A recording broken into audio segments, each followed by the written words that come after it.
every weekday.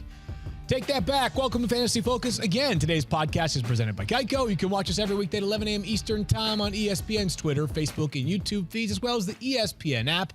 And you can download the Fantasy Focus with wherever you get to your podcasts. Happy Friday, December 10th. Field, Matthew, Stephania, and Daniel, we are all here to not just preview the rest of Week 14, but also recap last night's game between the Minnesota Vikings and the Pittsburgh Steelers, a game that looked like it was going to be a blowout, and then it wasn't because Minnesota Vikings.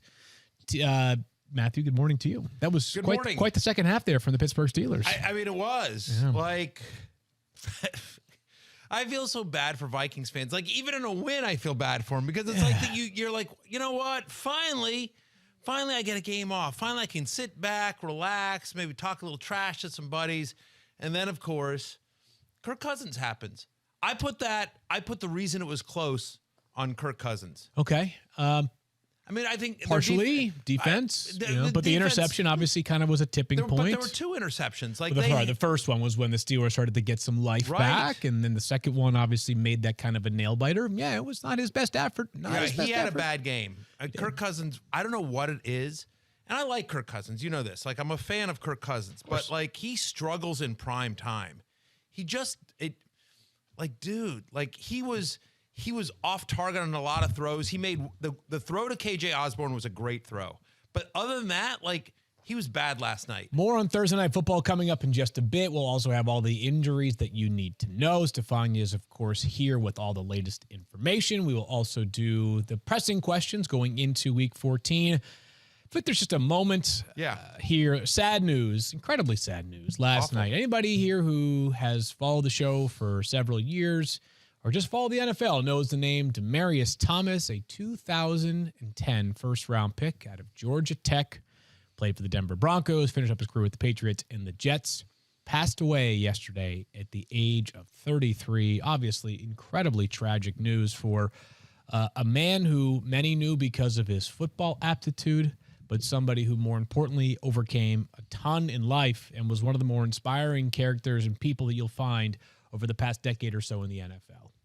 There's no question about it. Look, anyone dying is sad. It's awful, right? And then you think about, obviously, somebody that is well-known within the football community, within the fantasy football community, for his exploits not only on the field, but, as you noted, off the field as well, right? He was somebody that was beloved in and around every community he was in. And then you think about the fact that 33 years old. Not that there's ever a good time to die, but for somebody that was so young and so accomplished, you feel awful. Like, it's just, and you know, we don't know a lot of details yet, but shocking out of nowhere. Out of nowhere, indeed. Expected was going to turn 34 later on this month. Put some perspective. I'm 34 years old. It puts some perspective on your life. There's been a ton of coverage, and I would encourage you, if you have the time, to go read some of the incredible tributes. I know Stephania had a chance to catch up with Jeff Legwold this morning. Stephania, who our Leggy is our Broncos reporter, does a great job covering them and had some personal anecdotes that he shared that really bring even more emotions to an already really difficult situation. That's right. You know, I was fortunate enough to meet Demaryius Thomas very early in his career. And you may remember back in the lockout, he was rehabbing and I was covering that. And I spent a lot of time with him. And he was just as kind and sweet when he entered the NFL as he was years later after he was big star. And really just a treat to be able to speak with him and to get to know him a little bit. Jeff Legwold certainly got to know him quite well covering the Broncos as he did. I highly, highly recommend his piece, which gives you a lot of insight into the person Demaryius Thomas was and why he was so universally beloved in the football community. And, you know, I also met him once. I mean, at a fantasy football event, and like, wouldn't say I know him well, it was, but what I would tell you is that interacting with him and more importantly, seeing him interact with fans was incredible, right? I mean, just, was, highly engaged and really charming. And, every fan that came to it left with a smile and was a bigger Demaryius Thomas fan. At the age of 33, certainly gone far too soon. We'll continue to keep Demaryius Thomas and his loved ones in our thoughts right now. Rest in peace to a good man and somebody that will not be forgotten. No easy way to pivot from a real-life situation to a fantasy situation, but we're going to do our best to give you as much fantasy insight as we can for the next 55 or so minutes. And as we always do, we'll begin with our Thursday Night Football recap. And the Thursday Night Football recap is brought to you by Geico. Whether you rent or own, Geico makes it easy to bundle home and car insurance. Go to geico.com today. Let's go back to the game that we were discussing earlier. 36-28 is the final. The Vikings were up 23-0. They just did absolutely whatever they wanted in the first half. We'll talk about them in a minute. But the Steelers made this kind of competitive, Matthew, for the third time in his past 4 games. Ben Roethlisberger has shown out fantasy-wise. But he had 2 top 8 finishes in the past 3 weeks, and with 24.8 fantasy points last night, he's got a real chance to finish inside that top 8 again this week. I don't know if the eye test tells you this guy's playing great football, but with the way that they're playing defense right now and the need to throw the ball a ton, Ben may have worked his way right back into fantasy relevance down the stretch. If you go and look at my love-hate column, which is up now on ESPN.com, Ben Roethlisberger was on the list. He made the love list and the others receiving votes that I thought he would have a nice, usable game. Last night he did. If the Steelers' defense is going to continue to be this bad, and they were. Now, they were missing Joe Hayden last night, which obviously makes a difference, but still, they were bad. I mean, make no mistake, like, this was a lot of comeback mode. And so if their defense is going to continue to be bad, Field, and nothing that we saw last night suggests that they're suddenly going to turn the corner. I mean, they had a decent second half, but like, again, I would argue that was more self-inflicted than more self-inflicted than significant pressure. I mean, I think the Steelers did do one thing. They were like, you know what? We're just going to put a bunch of guys on the line, and we're going to stop Dalvin Cook. We're going to make Kirk Cousins beat us, and then Kirk Cousins couldn't. But yeah, I mean, I do think they're going to have to throw a lot more than they want to. They came into the season wanting to run the ball and be very run heavy with Najee Harris, and I don't think they're going to be able to. Ben Roethlisberger now has multiple touchdown passes in 4 of his past 5 games, and so it's always, would you feel great in the fantasy playoffs with Ben as your quarterback? No, but if I'm in a deeper league, a 2-quarterback league, if I'm desperate, like, he's on the lists of like, okay, let me see who's out there. He's on the list of viable streamers now, which I think he wasn't a couple of weeks ago. Yeah, maybe somebody used him to replace Jalen Hurts this week. One of the 4 quarterbacks is on a bye this week, the most fantasy relevant. That much is for sure. You mentioned that Steelers defense probably won't get that much better as their 2 best pass rushers and easily the best player on their team, TJ Watt, left the game with a groin injury. Yep. Same thing with Alex Highsmith, their second-year rusher out of Charlotte, who left the game with a knee injury, so they could be potentially out. This is the 3rd time that TJ Watt has left a game due to injury this season. He also had a stint on the COVID list, and yet he still has had a remarkable campaign. Speaks just how good of a player he is. Najee Harris has a monster game, most of it in the second half, 25.4 fantasy points. A good reminder that it doesn't matter how, it's how many when it pertains to fantasy points. He's going to be a lock-it-in top 10 running back basically every game this season, even if inefficient at times. He had 2 touchdowns. That was good. The pass catchers, a lot of them did well. Deontay Johnson had 5 catches on 76 targets, no touchdowns, but still clearly the best player. 10, that's the part that matters, right? 5 catches on 10 targets. You said 5 catches on 76 targets. Oh, I'm sorry. Yeah, That's really poor 76 inefficiency. yards. Oh, really bad. 5 catches on 10 targets for 76 yards, excuse me. And should have had a much bigger day. Could have had a bigger day, Much, but you know, clearly the guy that is the focal point of their offense, and that's every single game he's played in this year, at least 11 fantasy points. Chase Claypool has been ostracized plenty so far this morning for something he did at the end of the game, but he still had a good fantasy night if you started them. 8 catches, 93 yards, plus 2 rushing yards. What is he taking heat for? At the end of the game, with Pittsburgh driving and looking to make this miraculous comeback. And out of timeouts. Out of timeouts, Chase Claypool catches a pass, converts a first down, gets up, takes the time to do a little point to make sure everybody knows Gets he on a knee, got a he first poses. down. And a teammate came over to try to grab the ball and bring it back to the middle of the field so they could spike it and stop the clock. He comes over, tries to grab it. The ball gets bobbled. Next thing you know, probably 5 or 6 valuable seconds run off the clock. They had just one play at the end of the game to try to throw a pass into the end zone. But still, for fantasy purposes, Chase Claypool was just fine. We'll keep an eye on whether he faces any sort of discipline from his own coach, as clearly Mike Tomlin's cup has runneth over with some of the shenanigans right now from Chase Claypool, from the comment about needing more music during practice, and then this. But I think the bottom line is, Matt, that you nailed it. Like, as it pertains to Pittsburgh pass catchers, the important part is that they're set up for big days because they're going to be behind frequently, which Fox repeatedly showed the stats last night. This is not just a bad Steelers defense. This is like the worst Steelers defense in like 70 years. Sure. That's how bad they are. We are not seeing the typical version of this Steelers team. Far from it. Let's get to the Vikings because we have so much to get to. Can I ask just a real quick question? And I understand that we might not know until a little bit later in the week, but you're starting the playoffs next week. How on earth do you like? Are you not worried that Chase Claypool could literally get benched by the coach who said he could bench him heading into a playoff matchup this week? Here's the good news. It's Mike Tomlin. If he's going to get benched, Mike Tomlin's not going to mince words. He's not going to be coy about it. He's going to come out and say, I'm benching Chase Claypool for the first half of this game. Or he's going to say, no, there's no punishment. We just had to tell him to get his act together. Mike Tomlin is as good as it gets in terms of offering updates and statuses. Yeah, and if he's going to do it, he's going to do it to send a message. And when you send a message, you don't send a message quietly. Yeah. So I would agree with that. We also have 10 days until the playoffs. Only thing I'll mention on the Steelers that you didn't really get to, Field, is just Pat Freiermuth. Again, on only 3 targets, still a productive fantasy day because one of them's a touchdown, and honestly should have had a second touchdown that last play of the game. Should have held on to it. He's been sort of Hunter Henry-ish recently, right? Yeah, like not bit. a ton of catches every single week and not a ton of yards, but lots of touchdowns. 6 touchdowns in 7 games for Freiermuth. Ever since Juju Smith-Schuster went out for the year, he's been, a locked-in tight end one and nothing. And there have been some weeks where he's gotten a lot more targets than he did in this one.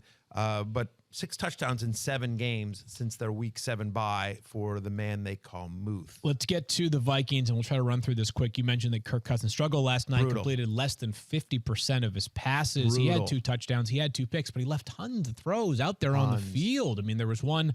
Justin Jefferson had 7 catches on 15 targets, and I'm here to tell you it wasn't Justin Jefferson's fault, right? Less than 50% catch rate for a guy who was seemingly open all day, and Jefferson nearly had a couple of miracle catches. He still got you 20.5 fantasy points because he's Justin Jefferson, and the guy has absolutely no weaknesses in his game whatsoever. But Kirk Cousins let his teammates down with some of those big plays, and probably your fantasy lineup down as well. He's my quarterback in the War Room League. I mean, this is one of the reasons why. I mean, it drove me crazy, right? Because I have an important game this week, and so very, very frustrating. Again, it's a 16-team league. So, and Cousins has been very good this year fantasy-wise, but last night he was brutal. He was brutal, and honestly, you're lucky to get out of there with 14 points for Kirk Cousins just on the way he played on the field. Sure. Honestly, without that KJ Osborne touchdown, and that was a great play. It was a great throw and a great catch by Osborne, but without that one play, it was looking ugly. One of the reasons Cousins did not play well, but one of the other challenges for his fantasy value last night was the fact that Dalvin Cook was awesome. He was unbelievable. And Stephania, I was told he was hurt. I am not going to believe that based off what I saw last night. Yeah, well, he was wearing a harness. You could see the little strap around his arm. That's the way those harnesses work, is they have a strap that's like kind of around the cuff of where your biceps is, and it attaches to the chest. So it basically keeps their arm going out and away from their body to reduce the risk of dislocating, because that was his original injury. He dislocated that shoulder. A couple things. This was a shoulder that he'd injured in the past. So while people were surprised, and I admittedly was surprised he came back on a Thursday night just because it was so soon after the game that he missed, really not that much time, he has dealt with this type of injury before. Sometimes when you have a recurrent dislocation, you're better able to get over the hurdle the first time. But I also was concerned, how would he handle contact? I mean, granted, he didn't have to face a ton when he had some of those outside runs. He was just up and through these giant holes. But landing, people on top of him, getting the shoulder put into weird positions, it didn't seem to affect him one bit. So that's great news going forward. Yeah, he's an amazing player, obviously. The offensive line was spectacular as well, and the Steelers front seven. Did you forget? Did they think they were on a bye for the first half? Good Lord. I don't know what it was.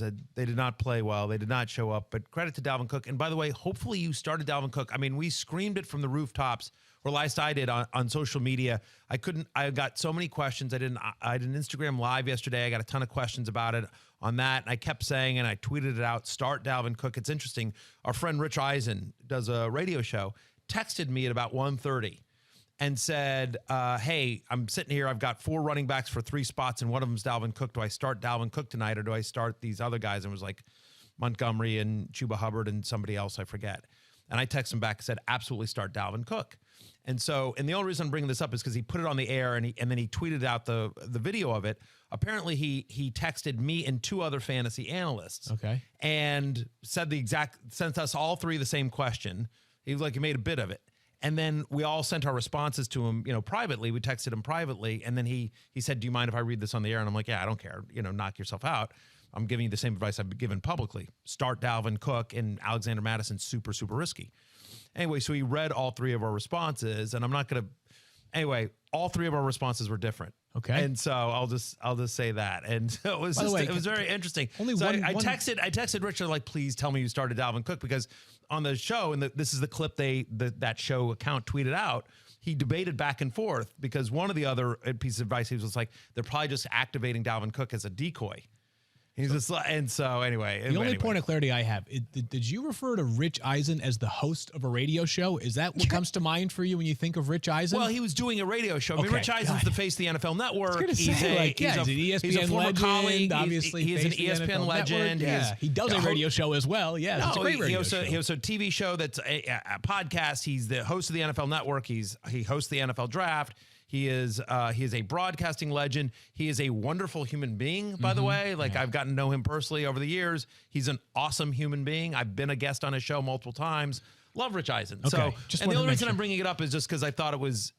My point is that he put that out publicly. That was a bit on his show. Gotcha. And that there was at least one prominent analyst that was just like, do not start Dalvin Cook, because I think it's a decoy. And so I think I saw some other people around the Twitter sphere talking about that, and I was just. Al Zeidenfeld started him in our guillotine league, so he is doing quite well. Oh, as well he should. I hope everyone did. I hope everyone started Dalvin Cook. It's like, Right, I can't imagine benching him. Rich Eisen has a lot of other injury questions for Week 14, because Dalvin Cook wasn't the only one that was an injury question. Danny, you were getting so good at getting us back on track. You guys don't even need me. But let me ask Stephania about a couple of Joes in Cincinnati, and we begin with Joe Burrow. Stephania, who last week played through the game, but his pinky by the end of the game looked like a thumb. It was so inflamed. Yeah. What can you tell us about Joe Burrow and his availability for Sunday in what is a huge game against your 49ers? Yes. Well, unfortunately for my 49ers, they will be facing Joe Burrow, and I think he'll be fine. Actually, if you saw what he was doing during the game, he was trying to manage the discomfort in that finger. They tried a bunch of different things. They taped it, buddy taped it, tried to wrap it, but he ended up pulling everything off and actually performed better once he had nothing on the finger. Of course, it was hurting him. He had some swelling. It was clearly uncomfortable, but he actually functioned pretty well. And at the end of the day, that's what matters as quarterback, is your ability to throw and deliver the ball effectively.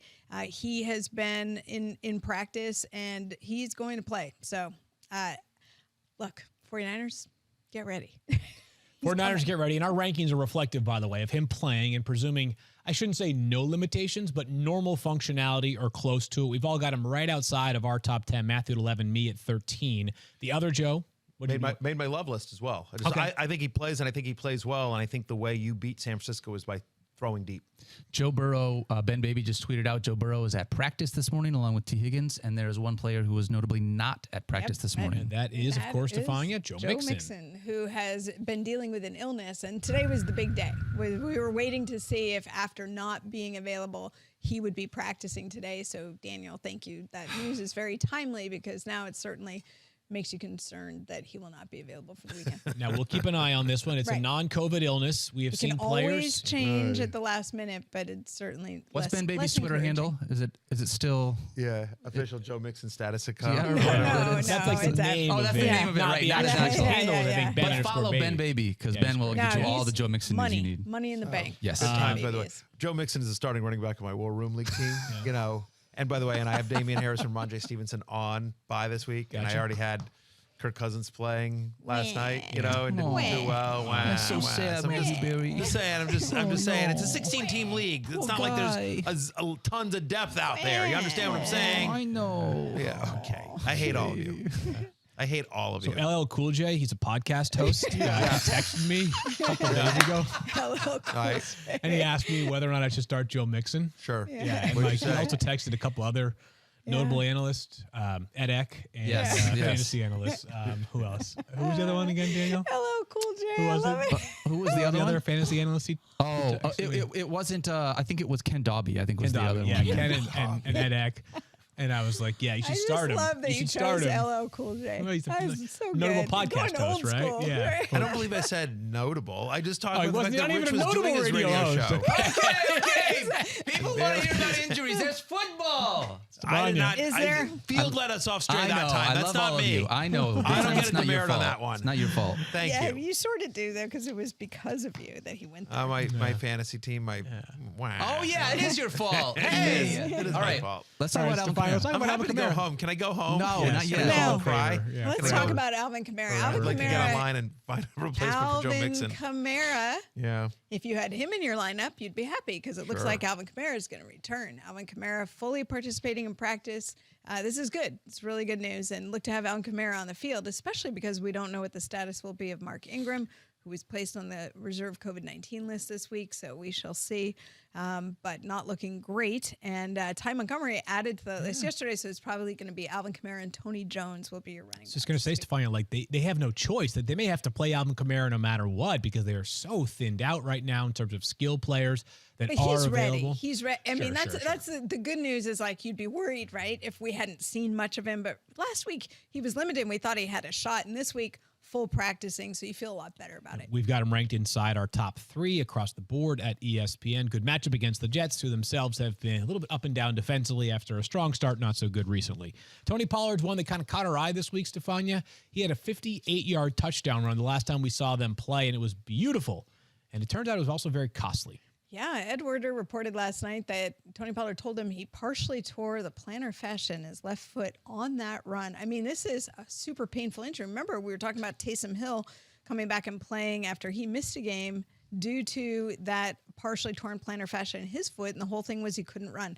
This is just such a painful injury. Imagine having something that is like, you know, guys describe it as like walking on broken glass or like a knife going through your foot. And when it's partially torn, it means there's still components of it that are attached. So as you stretch it, which happens every time you take a step and push off, it is more and more painful with the potential for additional tearing of that plantar fascia. Now, he's reportedly a game time decision. Coach Mike McCarthy said he was confident he'd be there. I am less confident that he will be there. Just such a painful thing. Don't think you're likely to see Pollard. Okay, so it sounds unlikely we'll have him. What it probably does is it probably reinforces the value of Zeke. I know there's been a lot of people have been wondering, will Zeke's workload decrease because Tony Pollard's been playing well recently and Zeke has not been the same player in terms of explosive runs. By the way, I am told Zeke is feeling much better this week. He's been a full participant in practice every day. I actually think Zeke's starting to turn a corner. Yeah, and Zeke has been saying so himself, right? He's saying, by the way, not only am I playing, but you're not taking me off the field. Zeke is a man of great pride in terms of his playing time, so it sounds like Zeke could be a very busy man on Sunday against Matthew's Washington football team. Which is a tough matchup for him, by the way. Washington is, has played yeah. really well defensively, especially against the run over the last 4 weeks. They're the second best run defense in the NFL. And so Zeke actually made my hate list this week. I have him at running back 12. I mean, so you're still starting Ezekiel Elliott, and certainly no Tony Pollard would increase him a little bit. But given Washington's time of possession dominance these days, like, again, he's more of a high-end RB2 this week to me than, you know, the top 7 guy that he's been most of the season. Stefania, we said yesterday that Ben Roethlisberger is on the injury report with like a ton of injuries. David Montgomery is the same deal right now in Chicago. Wednesday, he missed practice. What can you tell us about his forecast for Sunday and what he's currently dealing with, which might be easier to list what he's not dealing with these Right. days. Well, after missing those 4 games earlier this year because of the knee sprain, remember the hyperextension injury, and then he came back and he's looked really, really good since, but he's been banged up with a variety of ailments. And it's interesting because on the Bears Twitter with their official injury report, he had 3 body parts listed: his glute, in addition to his shoulder, and a groin injury. On the official one that is filed with the league, there were only 2 body parts. So make of that what you will. Maybe he was feeling a little better by the time they filed the report. Maybe they just ran out of room.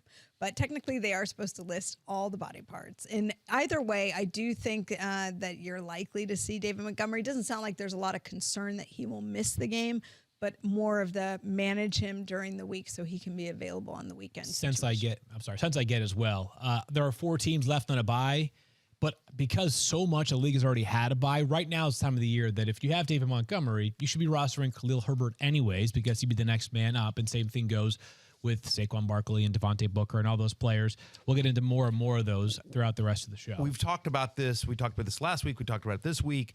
Again, if you have a running back where there is a clear backup to that running back, you need to roster that backup. Again, Right now, I mean, example, so I am bemoaning the fact that I might be without Joe Mixon, but luckily in that league, I do have Samaje Perine, who would be you'll see some Chris Evans, but I think Samaje Perine would get the majority of the work should Joe Mixon miss on Sunday. To your point, right? If you have David Montgomery, roster Khalil Herbert on the chance that he does not play. Again, that's the Sunday night game. So we may not know officially until after the games are started. You're going to want to be able to pivot. So it just, if there is a clear backup to your starting running back and he's available on the waiver wire in your league, you need to roster him. Hopefully you've been doing that all along.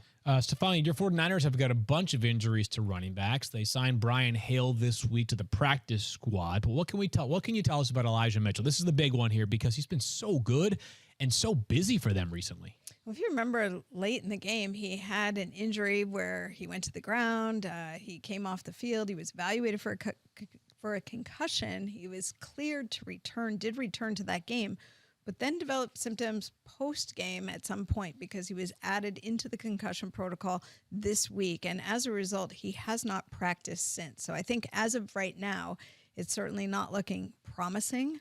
Although he has not been ruled out, it does not look great for Elijah Mitchell. Jeff Wilson Jr. had a flare-up with his knee, so that caused some concern, but he did return to a full practice yesterday, so it sounds like he's in pretty good shape. Jeff Wilson will be a very busy man on Sunday. All of us have him inside the top 30. I've got him at 24, Matthew at 26, but as high as it gets for the rankers at ESPN after removing Thursday Night Football players.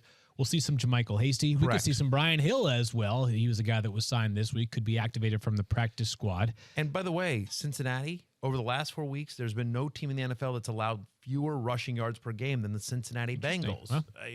Right, and that includes like a game against Austin Eckler. To me, it's a dicey flex situation here with the San Francisco running backs. They're run heavy, but again, feels like you'll get Wilson and Hasty in the mix there. It's not a great matchup with Cincinnati. To me, I think they're flex plays at best. A big one here, Stephania, is Deebo Samuel, who, of course, missed last week due to that groin issue. Could he play this weekend?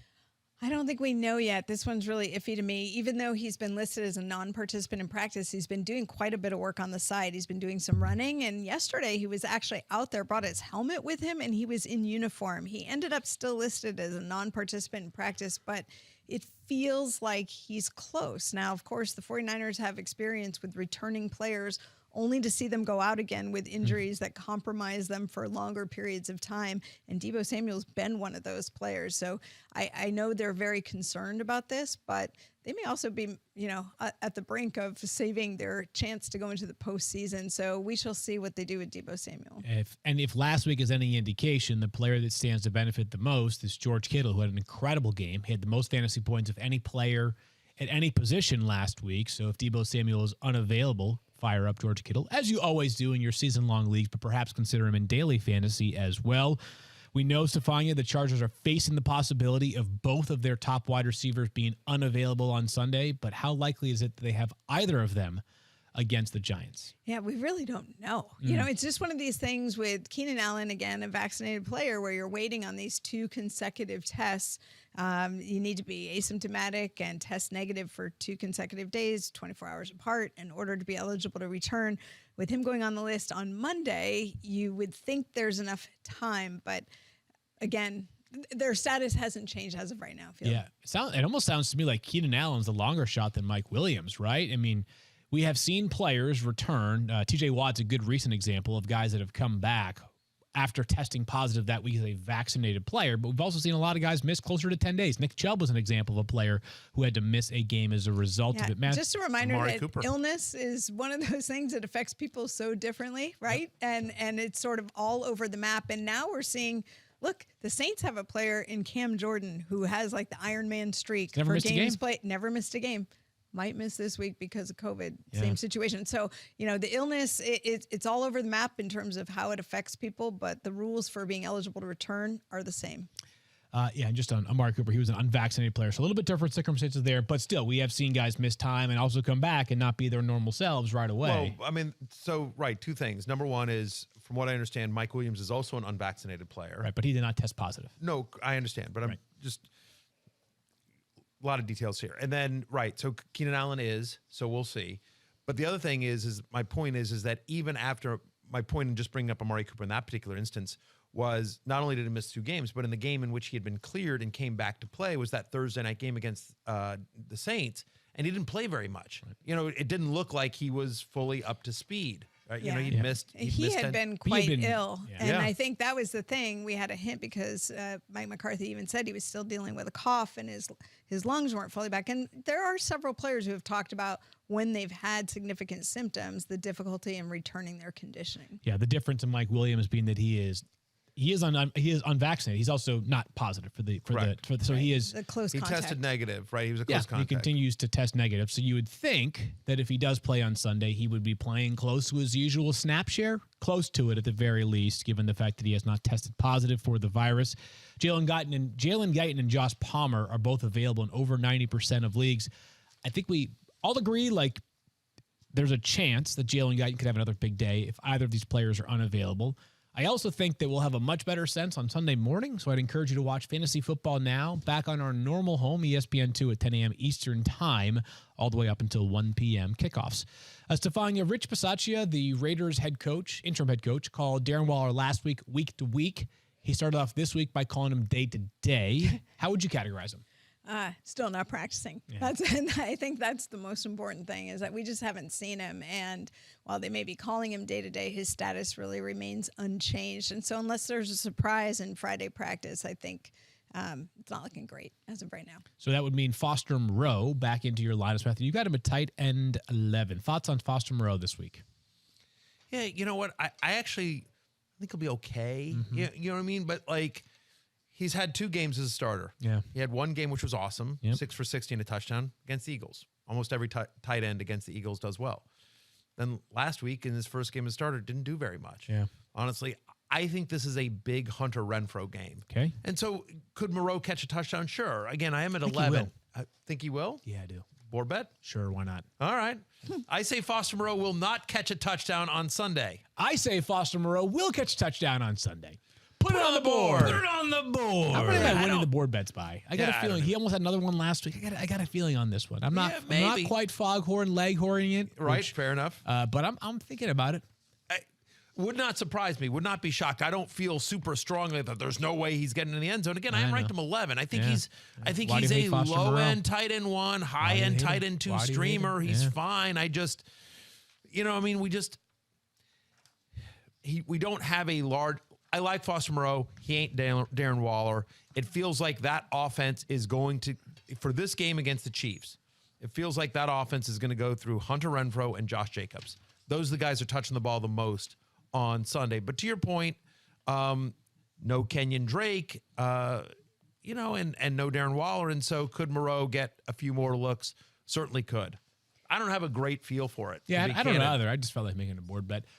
Me too. But I will tell you, and I think we're talking him up here in a little bit. Hunter Renfrow made my love list. Yeah. I think this is over the last 5 weeks, Hunter Renfrow is a top 12 fantasy wide receiver. He's been awesome. He's been awesome. I think it's a big Hunter Renfrow game. In just a minute, but Daniel, time to pass it over to you. Time to go for 2, brought to you by Truly Hard Seltzer, with the pair of players here from the same game.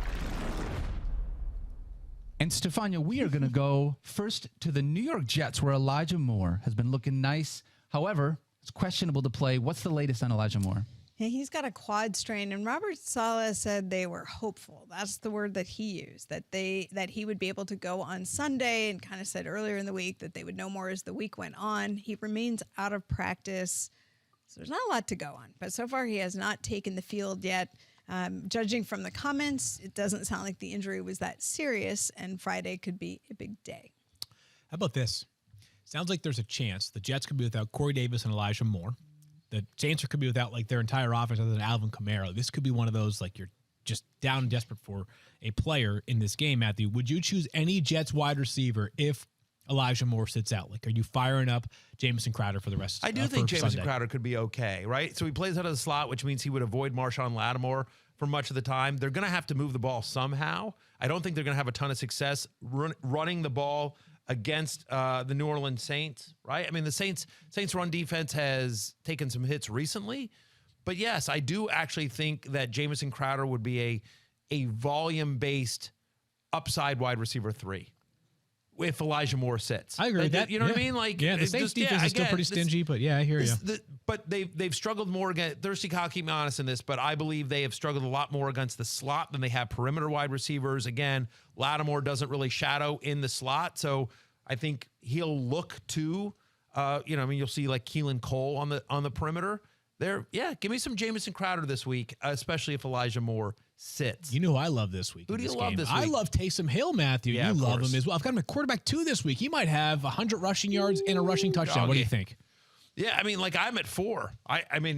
So I love him, but apparently not. I don't love him as much as you, but here's the thing. He makes my preferred, dispreferred column. Yeah, your preferred, disprefer? It's coming out tomorrow. Is it? On ESPN Minus Plus. No, it's ESPN Plus minus. No, it's it's ESPN ESPN minus Plus. plus. Yeah, we Yeah. did sign. I'm a we did sign subsidiary. Field Yates ESPN to a minus long-term plus. deal. And you signed Field Yates we did to sign Field. But the only way that the this deal is something we do. Daniel has the streaming services of own. ESPN Minus Plus was available via the Fantasy Show on ESPN Plus. the budget's so low, I have to pay them. That's right. To be Correct. an employee. $25 a show. And as far as we can tell, the only subscriber is Daniel's mom. Correct. Shout out to Dot Mama. All right. So anyway, Taysom Hill makes the love list. Look, he's played 5 games where he's been the starting quarterback since the start of last year. He's averaged 21 fantasy points per game. He's never had less than 17.5 fantasy points. 7 of the last 8 quarterbacks to face the Jets have scored at least 17.5 fantasy points. There's only been 2 quarterbacks this year, 2 this entire year, Field Yates, that have had at least 250 passing yards and 100 rushing yards in a game. Lamar Jackson, you've heard of him. Yep. And Taysom Hill last week in a game in which he also threw 4 picks. That's what's crazy to me. He threw 4 interceptions against the Cowboys in his first start of the season at quarterback and still finished north of 20 fantasy points. That's how good Taysom Hill is for fantasy with his legs. Give me Taysom Hill as a top 4 play this week against a pathetic Jets defense. Pick every NFL matchup for a shot at prizes with Pigskin Pick'em, presented by Truly Hard Seltzer. Play at ESPN.com/pigskinpick'em or on the ESPN app. Moving along. ESPN Fantasy app. ESPN Fantasy app. There I you don't go. think you can play Pigskin Pick'em on the ESPN app. You can play on the ESPN Fantasy app. Let's get Absolutely. to our lineup locks for the week as we move forward here. I'm going to ask you a player. I'm going to see whether or not he is a lineup lock for you. Matthew, we begin with Russell Wilson, who plays against the Houston Texans. And I'm just going to mention this while we have this game queued up. Davis Mills will start the rest of the season for the Houston Texans at quarterback, which now means Tyrod Taylor has been a starter for 4 different teams. For the Bills, he got benched for Nathan Peterman. For the Browns, he got benched for Baker Mayfield. For the Chargers, he got benched after he got hurt for Justin Herbert. For the Texans, he got benched for Davis Mills. This guy cannot catch a break.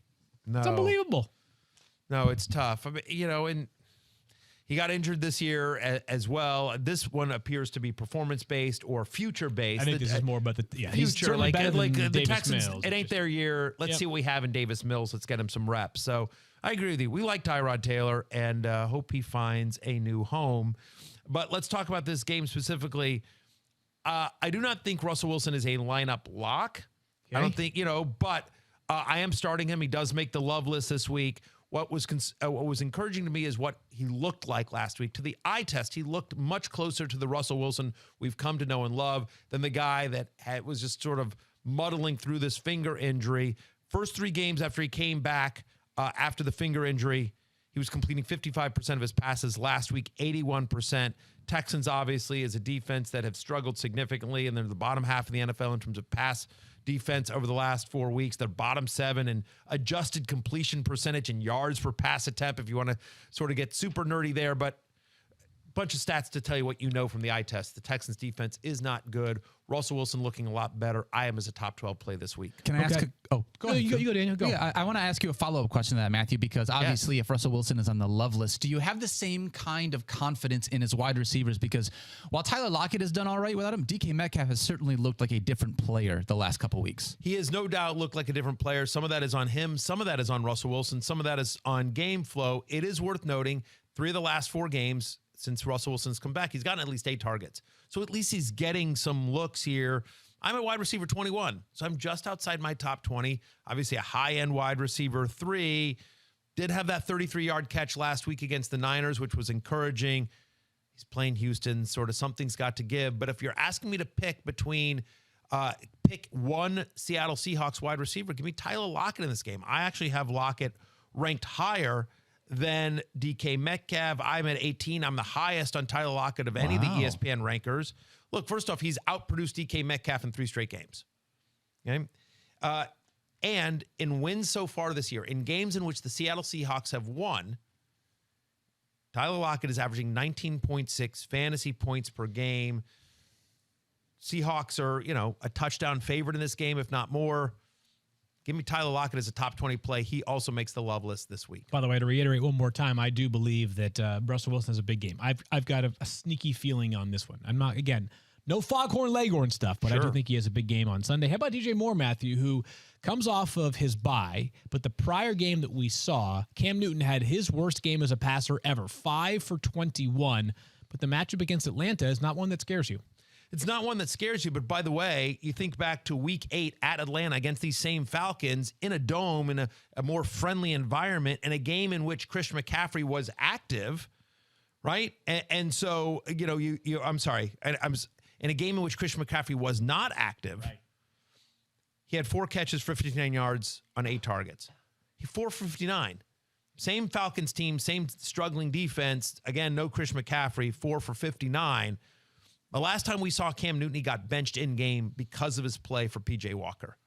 Is Cam better? He's had 2 more weeks to be in on this system. But you're saying in on this system. Well, what system are we running? Because, by the way, Joe Brady, the offensive coordinator of the Carolina Panthers, has been fired.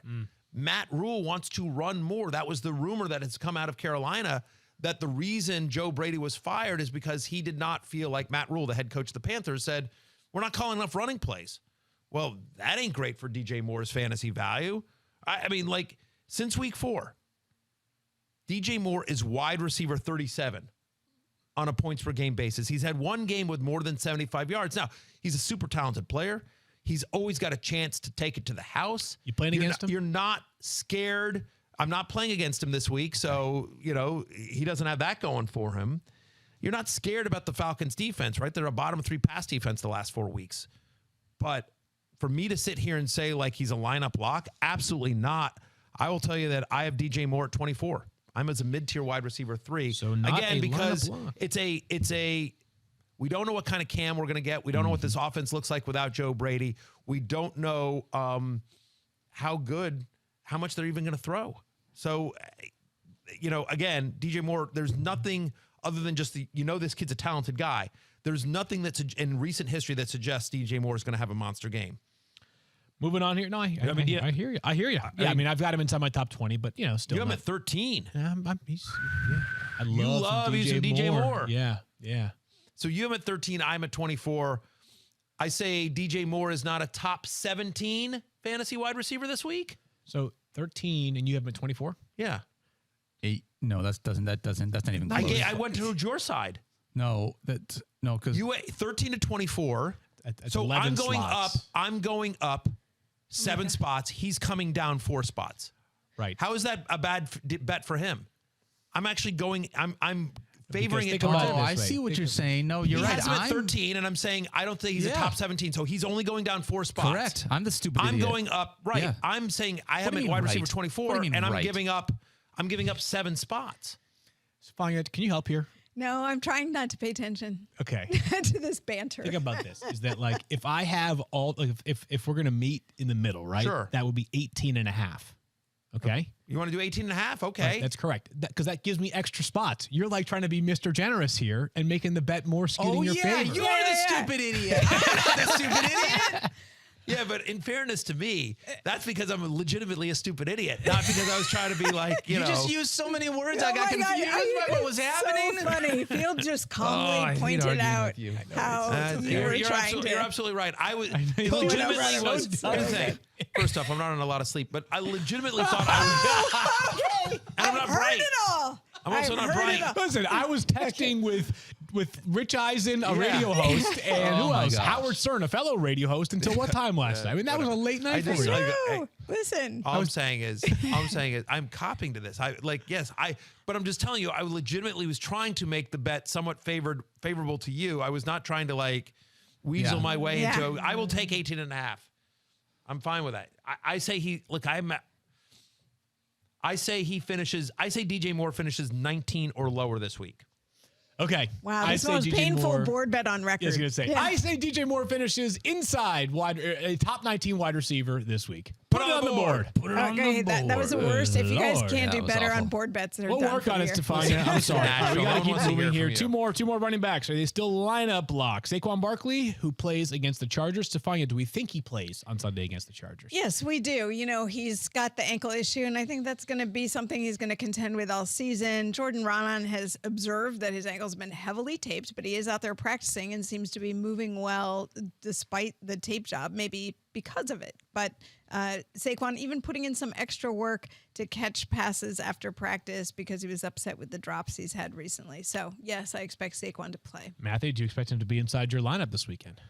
No, I don't think he's a lineup lock. Now, I'm at running back 20, so I'm going to say top 20 play, but super low. I'm much lower on him than anyone in the consensus ranks. His last red zone or goal line carry came in week 4. Week 4, yeah. It's crazy 4. stat, yeah. Since the week 10 bye, listen to this about the Giants.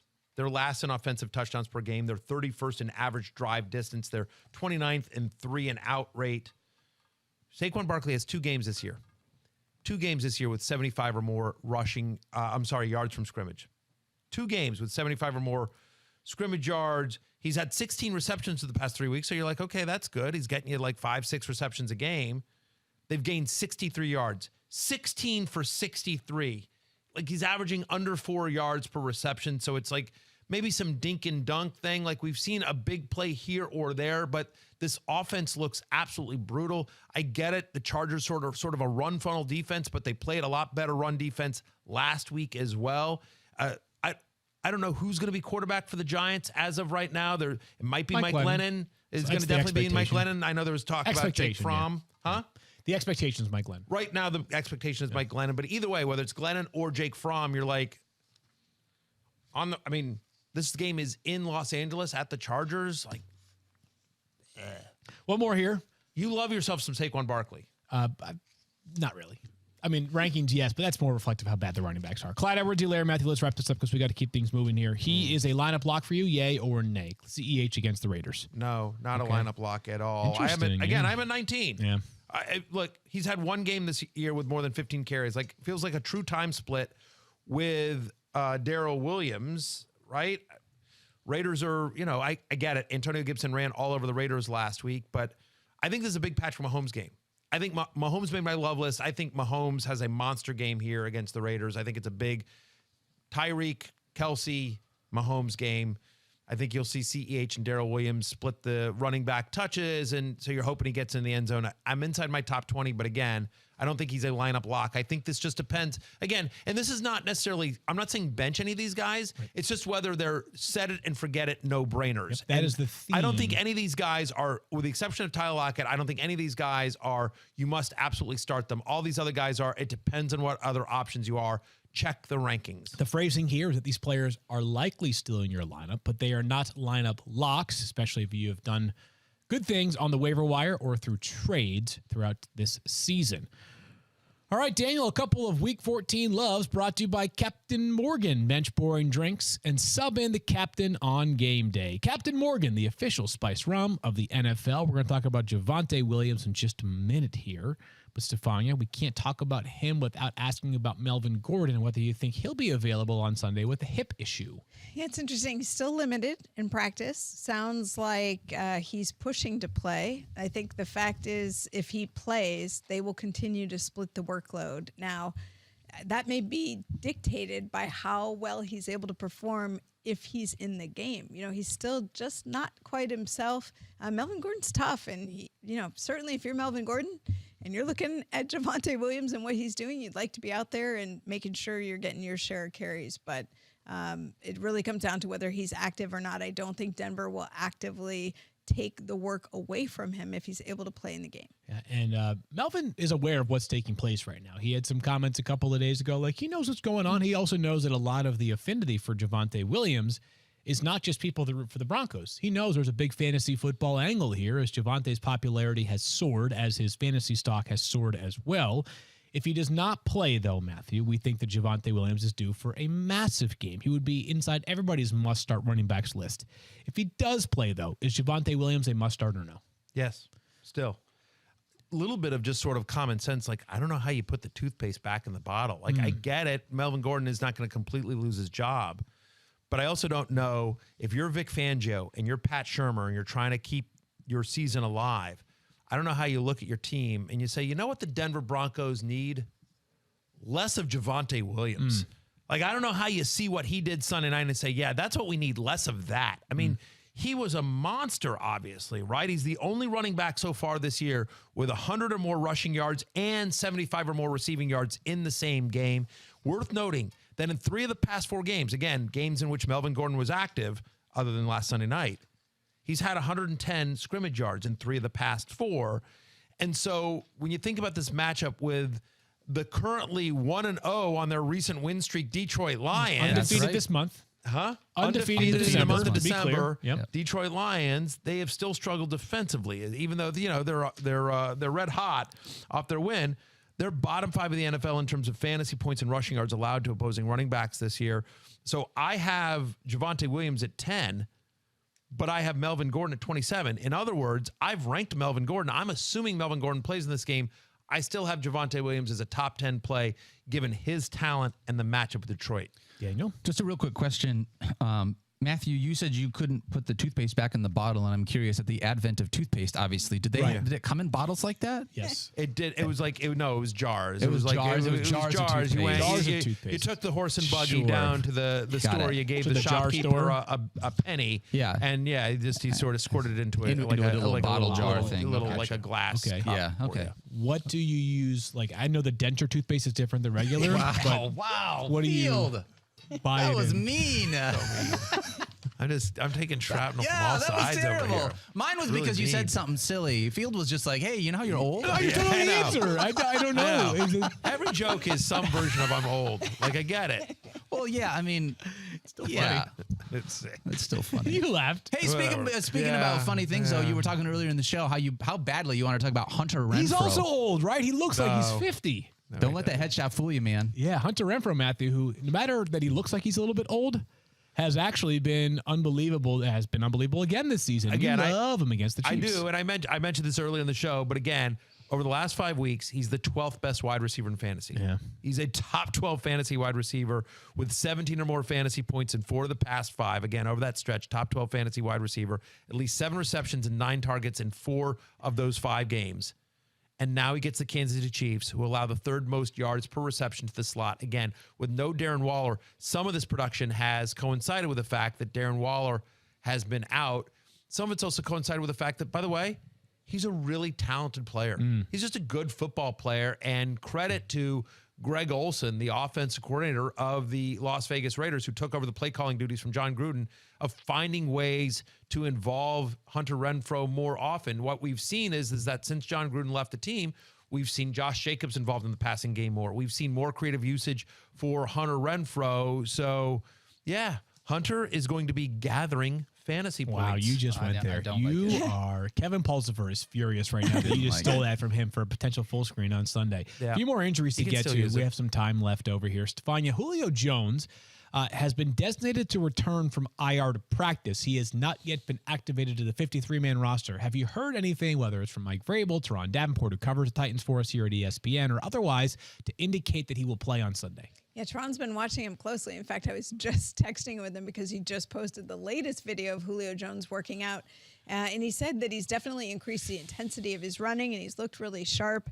But there's still a little bit more to go in observation of practice before he'd feel comfortable suggesting he'll play. But it sounds like they could get Julio Jones back this week. And boy, do they need him. They Were you certainly texting do. him during the show, Stephania?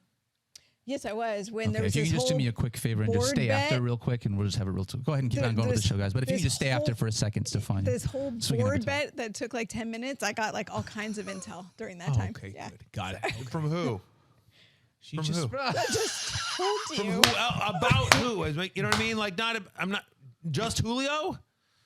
Well, no, we're not. Wow. We haven't gotten to the You are rest of them. salty this morning, You huh? are. Would I you think play it- Julio if he plays on Sunday or no?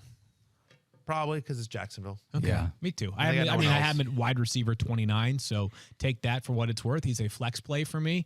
Julio has not looked like Julio this year. We'll No. see whether that absence for this hamstring injury and other stuff has done enough to get him back to looking closer to what he was in Atlanta last season. Stephania, Jeremy McNichols, his teammate, has been out for a couple of weeks now with a concussion. Do you think he'll play on Sunday? It's looking good for him. Full practices so far this week. Obviously, the last step is getting that clearance from the independent neurological consultant, but so far I would say he's trending that way. I think people are wondering, Matthew, if he plays with Deontay Foreman, with Dontrell Hilliard, does that mean that 3 running backs equals none for fantasy purposes? I don't think so. I think it means I feel the most confident in Deontay Foreman. My expectation here is that Deontay Foreman would get the first and second down work, the majority of it. I mean, they used Hilliard on first and second down some in the last game prior to the bye. But my expectation is that McNichols is more likely to cut into Hilliard's workload than he is Foreman's. Remember, the first game after Derrick Henry's injury, and we were like, oh, it might be McNichols, who's been there this whole time, other than Adrian Peterson, who they just signed off the street. And yet it was Adrian Peterson. McNichols didn't really his role didn't change much. Yeah. He was more of a third down, change of pace guy, again, for the Titans. So especially given the production that they got out of both Foreman and Hilliard in the week before the bye, doesn't feel like, at least for this first game back, that all of a sudden it becomes a true three-headed monster. Hilliard makes me a little bit more nervous, but I still think Foreman is a viable flex play or low-end RB2. Worth noting, over the last 4 weeks, the Jaguars bottom 5 in rushing yards allowed per game. Stephania, do you think Chase Edmonds will be available on Monday night for the Cardinals? I think it's too soon to tell. You know, obviously it's a Monday night game, so there's only Thursday practice. It doesn't have to be on the injury report. We know he was designated for return, and it sounded like there was some optimism. There was some rumblings that he could be available this week, that they activated him or designated him for return for a reason. But, you know, still a couple more days for the Cardinals to play close to the vest. And based on how they were with Murray and DeAndre Hopkins, I don't see us getting a whole lot of intel until maybe this weekend. Absent Sunday morning reporting from Shefty that tells you he's going to play, Matthew, I might consider pivoting here from Chase Edmonds if you could. To what, though? I mean, you've been figuring it out for the past 4 weeks without him, haven't you? Yeah, no, exactly. I thought you meant like it's the Monday night game, Yeah. right? It's the Monday night game. Yeah, so not like there's another running back available in Right. that game. I'm just saying, whatever you've done over the past 5 weeks, unless you've been totally I think- screwed, I yeah. would probably I thi- feel comfortable using that player. Yeah, I would agree with that. I think what you're saying is like, hey, we don't know what he's going to look like in the first game back. Not a great matchup with the Rams, not one that you suddenly love. James Conner's been nothing short of fantastic in the time that Edmonds has been out. And so in the first game back, like, by the way, even when Edmonds was fully healthy and rolling, Conner was still getting all the touchdowns. You were hoping for big passing game usage from Chase Edmonds, and so maybe he gets on a Monday night, but feels like you want to take at least one more week, see how he gets back into the offense, see if there's been any sort of shift in hierarchy in that backfield as Edmonds has been out and Connors has continued to play very, very well. Connor, I should say. So I agree with you. Don't feel great about Chase Edmonds this week. Stephania, one more injury to ask you about. That's J.D. McKissick for the Washington football team, who missed this past game because of the concussion protocol. Where is he at? He has been listed as limited, so Okay. it really doesn't give us a ton of information. I think we need to really see. Friday is obviously a big day, not only to see if he's able to get through full practice, but to see if there's any move towards clearing him to return. Let's end on a high note here, Matthew, your Washington football team. If McKissick is available, I think we kind of know the value he brings to this offense. And if he's not available, I think Antonio Gibson might be a top 5 running back consideration. He's been unbelievable over the past month in terms of his volume. Yeah, Antonio Gibson, by the way, also made He's a the Cowboy love crusher list too. Huh? He crushes the Cowboys historically. Oh, He's only yes. played them twice, but he's crushed them both times. Well, and he's a big part of what they want to do, right? I mean, in terms of Antonio Gibson, like they want to control the clock, they want to run the ball here, and so Antonio Gibson, who's been been like everything. Like I think he's averaging 27 touches a game or something like For that. the past month, it's crazy. Yeah, it's crazy. I mean, like literally their offenses hand the ball to Antonio Gibson, throw the ball to Antonio Gibson. Can Antonio Gibson punt for us? I mean, like honestly, not punt. Tressway is awesome. Yeah, Tressway. He's your Tressway. MVP. He has been one of the best players on the Washington football team for a long, long time. And so, Don't you love it when our best players are special teamers, Matthew? Jason Fox. Jason Hansen for a long time. And Matt Prater. Sorry. Anyway, yes, Anyways. Antonio Gibson is a locked in. We're not doing that segment anymore. But you were like, is he a lineup lock? He's a lineup lock. I think he's a top 10 play. Gibson should have a monster game here. That's what they want to do. They want to control the clock. They want to extend possessions. They want to win time possession in a significant way. Keep Dak Prescott and the Cowboys offense on the field. And so Antonio Gibson is a big part of that. If J.D. McKissick were to miss for some reason, you'd see some more Wendell Smallwood. You'd see Curtis Samuel line up in the backfield a little bit, maybe a little bit Jared Patterson. But yeah, especially with Jonathan Taylor on a bye this week, Antonio Gibson will compete for the league lead in running back touches this week. I just want to make it clear that Antonio Gibson's season turned around once I grew agnostic towards his weekly fantasy output, because for a while it was just frustration and he just continued to stay in the spiral. I would defend Antonio Gibson and you would get angry with me. Well, once we got past the point of it mattering, where it was like, yep, like my best case scenario in Ward was finishing 9th. Like once that became the reality, which only 8 teams make the playoffs, then he got great. Yeah. And our team's been better recently. Doesn't matter. We're still can't make the playoffs, but yeah, it was a disappointing season. Like, I mean, he played through a high ankle sprain basically. He has a stress fracture in his shin.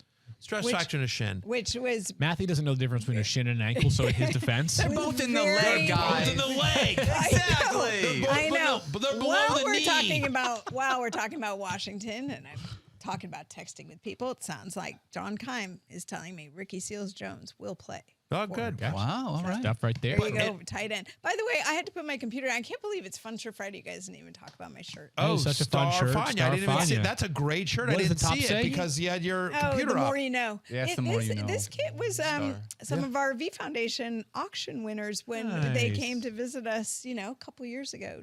It's an absolutely winner of a shirt there, Star Fania. Well done there. Just real quickly, since you brought up Ricky Seals-Jones. Oh, yeah. He's available. Love it. Hang on. Hang on, Field Yates. Some of us over here are going to try to help start people packing win. up. Is that okay, guys? And you know what? I think people appreciate this because tight end is such a desolate, barren wasteland. How would you of a compare him to fantasy James position. O'Shaughnessy? Let me ask that question. James O'Shaughnessy at least got targets. Like, it's not his James fault. many catches last O'Shaughnessy, week? Big in He Ireland. didn't have a 0? lot. He didn't have a lot. Thank you. Here's what I'm going to say about Ricky Seals-Jones. Okay, listen, Still this is going me in. and you. Still You going know, but at least back to me. Thank you very much. Ignore the rest of these animals. This is just me in the public here. Who's got your back? Maddie's got your back. I'm going to tell you. Over the next 3 weeks, the Washington football team plays Philadelphia twice. After this week, they play Philadelphia twice in the next 3 weeks during the fantasy playoffs. No team in the NFL gives more fantasy points to opposing tight ends. Logan Thomas is done for the year. If you need help at tight end, Ricky Seals-Jones should be picked up now. You don't necessarily need to start him against Dallas. It's great that he's going to be back, but I'm just saying, look ahead. Be smart. Use your noggin. The more you know. One last board bet. The more you know. One last board bet. Yeah, what I do you say got? Ricky Seals-Jones will not be the highest scoring tight end for the rest of the season. Yep. Thanks. Put it on the board. I hate everyone on the show. I just want to say that right now. Except Kyle. Where's Kyle? Thirsty Kyle's the only one I like. Kyle's abandoned you. 10 a.m. Eastern Time, Fantasy Football Now. We will see you back on ESPN2 for Matthew and Stephania and Daniel. Maybe. I may not show up. We'll see at least Stephania and I back on ESPN2. Daniel's available. He crushed it last week. Let's be honest. Hey, Dan, you want to take my spot on Fantasy Football Yes. now? No, Matthew. You were too important. Yeah. We're back on Monday. We'll talk to you then. Peace out. Whatever.